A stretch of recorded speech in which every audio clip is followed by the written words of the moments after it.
Hi and welcome back to my channel. So आज है 1 फरवरी और अभी मैं जा रही हूँ वापस से श्रीनगर ऑलमोस्ट 1.5 महीने बाद, क्योंकि मेरे कॉलेजेस अब स्टार्ट हो चुके हैं।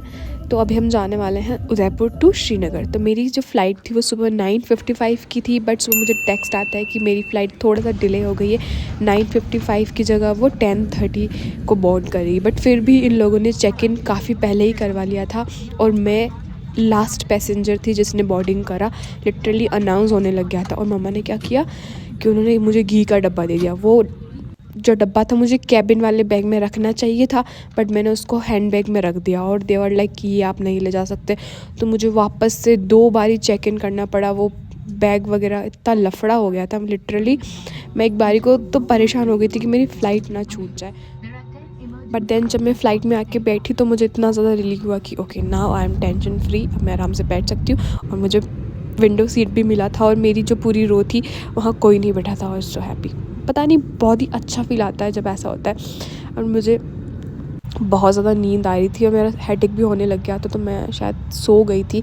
एंड ऐसा होता है ना कि ज़्यादा कुछ होता भी नहीं है। वैसे उदयपुर टू जो दिल्ली की फ़्लाइट होती है बस लाइक कि ये तो नॉर्मल सा ही मतलब बाहर व्यू रहता है। मैं हमेशा एक्साइटेड होती हूँ श्रीनगर, दिल्ली टू श्रीनगर की जो फ़्लाइट होती है उसके लिए, क्योंकि वहाँ बहुत ज़्यादा माउंटेन्स दिखते हैं। But this time it was too pretty. इतने ज़्यादा क्लाउड्स दिख रहे थे उदयपुर टू दिल्ली वाली जो फ़्लाइट थी उसमें भी। एंड एक टाइम पर ऐसा था कि मुझे ऐसा लग रहा था कि हम बादलों के अंदर से निकल रहे हैं। It was too pretty. I wasn't feeling that good, क्योंकि मैं 30 की मॉर्निंग को कुंभ से आई थी एंड हम 7 दिन के लिए बाहर गए हुए थे। मेरी हालत इतनी ज़्यादा ख़राब थी, मेरे को ज़ुकाम वगैरह हो रहा था एंड मुझे फिर से फ़ीवर भी आने लग गया था। मेरी आइज़ भी बहुत ज़्यादा जल रही थी। इतने में तो हमारी फ़्लाइट जो थी वो दिल्ली पहुंच ही गई थी, क्योंकि 1 आवर एंड 20 मिनट समथिंग का ही डिस्टेंस होता है उदयपुर टू दिल्ली। एंड दिल्ली का मतलब जो वेदर था वो भी अच्छा नहीं था, बहुत ज़्यादा क्लाउड्स हो रखे थे और ठंड थी दिल्ली में भी। सो 11:45 समथिंग मैं दिल्ली के एयरपोर्ट पे उतर जाती हूँ। देन वहाँ से बस लेके मुझे टर्मिनल 3 पे जाना था, बट बस ने मुझे टर्मिनल 1 पे ही उतार दिया। एंड सब उतर चुके थे तो I also had to like leave. मैं भी उतर गई थी, बट टर्मिनल 1 से देन मुझे जाना पड़ा टर्मिनल 3 पे। लिटरली इतना ज़्यादा टाइम लगा है मुझे उसमें।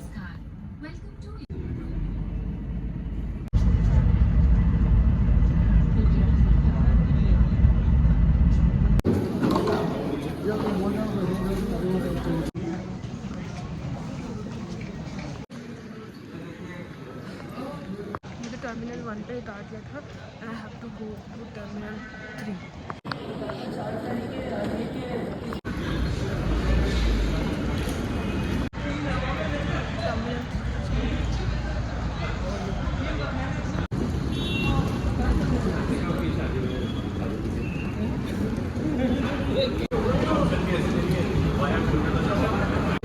This looks so good.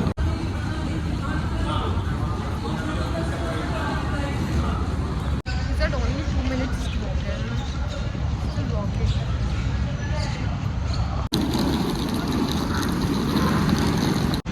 I thought बहुत सारा टाइम है, but I really don't have time, क्योंकि एक टर्मिनल से दूसरे टर्मिनल जाने में भी मुझे इतना टाइम लग गया है। देन इवन आपकी कनेक्टिंग फ़्लाइट है फिर भी आपको वापस से पूरा सिक्योरिटी चेक इन वगैरह करना होता है। एंड द वर्स्ट थिंग, पूरा बैग खाली करो, लैपटॉप निकालो, चार्जर निकालो, फ़ोन निकालो। एंड मैं बूट्स पहन के भी जाती हूँ, जितनी बारी मैं गई हूँ मैं बूट्स ही पहने होते हैं, तो मुझे बूट्स को भी उतार के अलग रखना होता है। इतना ज़्यादा हेडेक लगता है ना। The worst thing about airport, like सच में बहुत गुस्सा आता है मुझे तो। Then security check in complete करने के बाद भी मुझे जो बोर्डिंग का गेट था वो ढूंढना था। दिल्ली एयरपोर्ट पे ऑलमोस्ट आई थिंक 100 का ध्यान नहीं, बट हाँ ऑलमोस्ट 100 बोर्डिंग गेट्स होंगे और मेरा जो बोर्डिंग गेट था दैट वाज 53। उसको वहाँ तक जाने में मुझे बहुत ज़्यादा टाइम लग गया था। आई थिंक जो टर्मिनल 3 है वो मोस्टली इंटरनेशनल फ़्लाइट्स के लिए और उसके अंदर थोड़ा सा डोमेस्टिक फ़्लाइट्स का भी होगा, इसलिए इतना ज़्यादा हेडेक हो रहा था। देन मैंने करी बहुत ही बड़ी सी गलती। I really wanted a coffee. मैंने कॉफ़ी लिया, बट वो इतना ज़्यादा एक्सपेंसिव था। अगर मैं इस वीडियो में बोल भी दूँगी ना तो मेरे घर वाले मुझे कूटेंगे। तो आई कांट से कि कितना महंगा था, बट समझ जाओ कि मेरे लग गए थे। It was too expensive and you know जो टर्मिनल 3 का जो एयरपोर्ट था वहाँ पे बार भी बना रखा था। मैंने कहा यार गज़ब। तो उसके बाद मुझे भूख भी लगी थी तो मैंने कुछ खाया थोड़ा बहुत, और वो भी बिल्कुल भी अच्छा नहीं था। Fricking tired literally. मैं 12 बजे 11:45 पे शायद उतरी थी, उसके बाद से भी 1:30 हो रहे हैं। अब जाके मुझे नहीं आया this coffee costed me.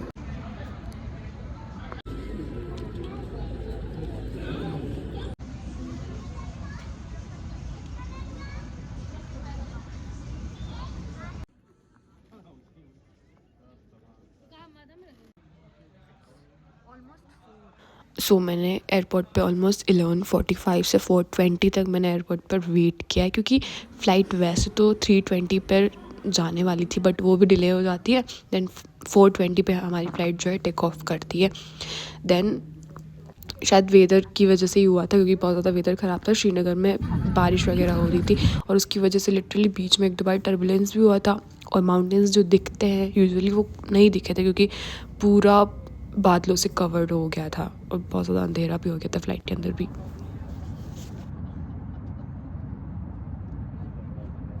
Flight में मोस्ट ऑफ़ द टाइम मुझे इस बात का टेंशन था कि मैं एयरपोर्ट से कॉलेज कैसे जाऊँगी, बिकॉज़ फ़्लाइट जो थी 5:30 बजे उतारने वाली थी और ऊपर से वेदर भी ख़राब बता रहा था श्रीनगर का। And it's almost 25 to 26 kilometre airport से मेरा जो कॉलेज है। एंड लिटरली श्रीनगर में कोई नाइट लाइफ है नहीं। 6 या 7 बजे के बाद सब कुछ बंद हो ही जाता है ऑलमोस्ट, और उसके बाद अकेले जाना। But I was very lucky enough कि मुझे, I don't know how, but जो मेरी सीनियर है and she is very close to me, वो मुझे एयरपोर्ट पे दिख जाती है। And she is so freaking brave. वो PhD कर रहे हैं यहाँ से। एंड देन उनके साथ मैं जाती हूँ। I was literally so happy and feeling blessed कि it's me and my senior was discussing कि भाई ऐसा लगता है कश्मीर की साइड आके कि पूरी दुनिया ही बदल गई है, क्योंकि the life we are living in our cities, जैसे मैं Rajasthani, she is from Delhi, बहुत डिफरेंट है, बहुत ज़्यादा डिफरेंट है। अब जब श्रीनगर में एंटर करते हो आपको लगता है आप किसी और ही जगह आ गए हो।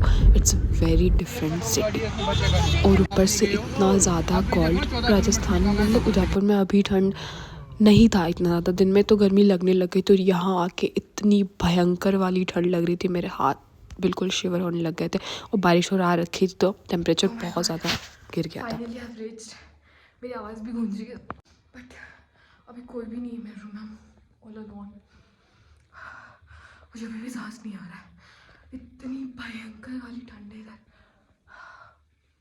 मेरा हाथ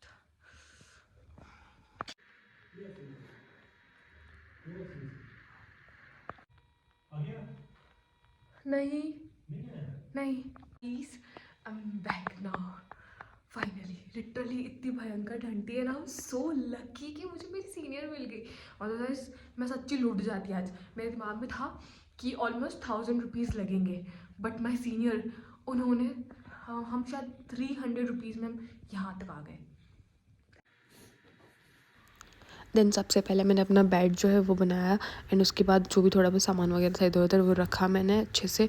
और जितनी भी ब्लैंकेट्स थी मैं सब निकाल लेती हूँ, क्योंकि यहाँ ऑलमोस्ट 3 ब्लैंकेट तो मुझे चाहिए होती है, एक नीचे बिछानी होती है वार्मर टाइप, देन ओढ़ने के लिए भी 2 ब्लैंकेट वगैरह। देन मम्मा ने मुझे सुबह मेथी के पराठे वगैरह बना के पैक किए थे, जो मैं एयरपोर्ट पे तो खा नहीं पाई थी, और मैंने आते ही सबसे पहले वही खाने लग गई थी, क्योंकि सच्ची बहुत ज़्यादा भूख लग रही थी। फिर इतने में भैया ने बोल दिया था कि खाना भी रेडी, आप आ जाओ। तो रोटी तो मेरे पास थी, तो फिर मैं थोड़ा सा दाल और चावल वगैरह लेके आ गई थी। और ये हीटिंग पैड इतना ज़्यादा हेल्प करता है ना, लिटरली इसको मैं गर्म करती ही रहती हूँ। और अभी कोई है भी नहीं, तो हमारे पास वार्मर या हीटर कुछ भी नहीं है हमारे पास यूज़ करने के लिए, तो अभी इससे ही मेरा काम चलने वाला है। देन मैं जाके नीचे से खाना लेके आती हूँ, और मैंने अच्छे से बैठ के खाना खाया। बता नहीं सकता,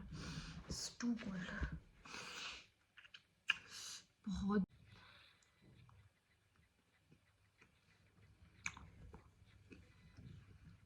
लिटरली डेट खाना खाने के बाद तो अब मुझे ऐसा लग रहा है कि I just want to sleep. मेरी नाक बंद हो चुकी है। लिटरली मेरी फेस वॉश करने की तो हिम्मत भी नहीं है, मैं फेस वाइप से भी फेस क्लीन करूँगा and I am going to sleep.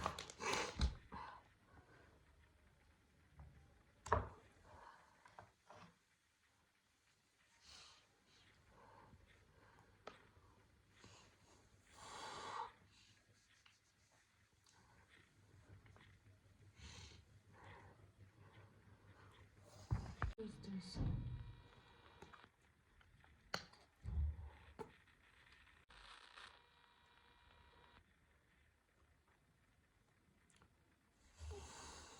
Literally यहाँ पे ना कुछ भी इतना अच्छा वर्क नहीं करता जितना अच्छा वेस्लिन और पेट्रोलियम जेलीज वर्क करती है।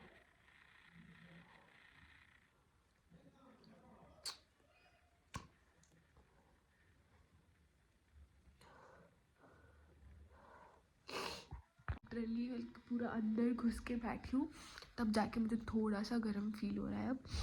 एंड अभी कुछ भी करने की हिम्मत नहीं है and I am going to sleep only. So that's it for the video. Thank you so much for watching.